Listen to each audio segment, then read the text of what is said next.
Chilean-Canadian filmmaker Maria Teresa Larrain documented her journey in the film Shadow Girl. I recently sat down with Maria to learn more about her and her powerful film.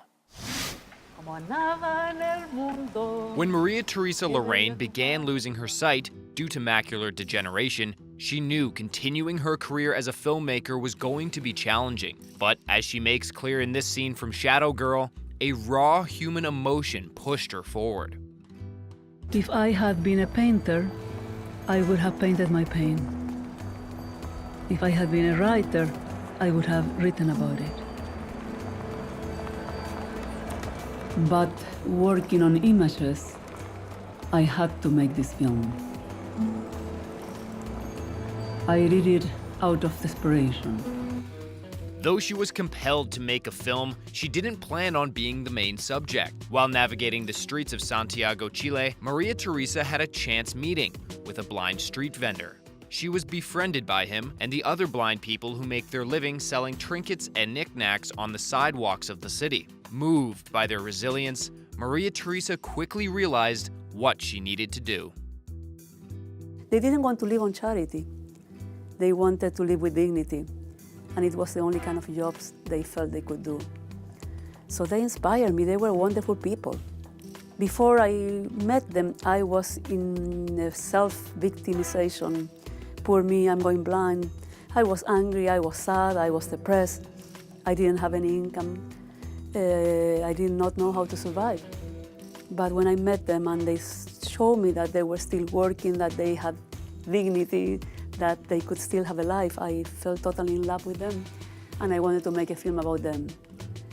While her intention was to focus the documentary on the vendors like Birdman, she was given an ultimatum by one of them that altered the film's direction.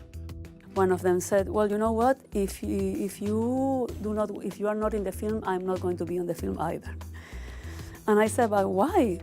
Because he said, because you are blind, you should be with us, in front of the camera, not behind the camera. I said, but I'm not blind yet. And he said, well, what is that little white cane? Why are you using that white cane?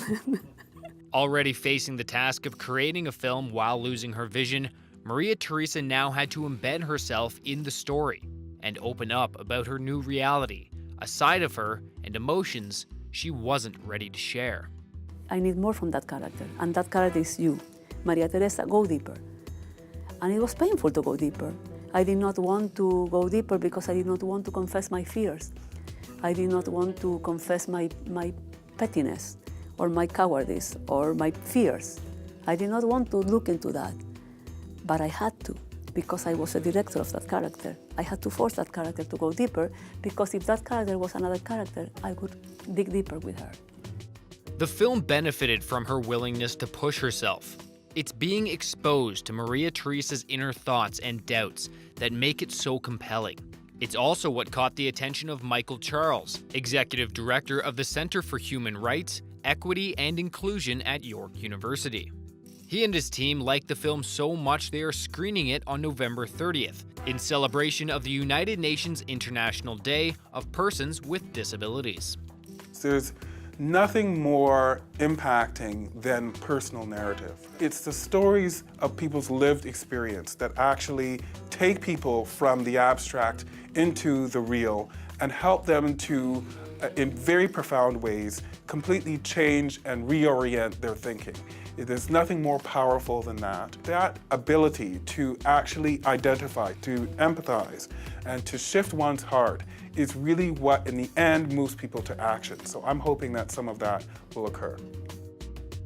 There will be a Q&A following the screening, but Maria Teresa's discourse around the film won't end there. She is also a student in Ryerson University's School of Disability Studies, where she is writing a paper on her film and further developing the tools necessary to be an effective advocate for accessibility. When you speak about accessibility, you include everyone, not only the blind persons, but older people, pregnant women, everybody who needs a little bit of access. We need to speak about universal access, universal design and access. I hope to be able to have a dialogue with blind people and blind disability activism in Chile and in Canada. I don't know if I will be able to see the film I'm making. I certainly will not be able to see the film the way other people do. But I will be able to see the film my own way.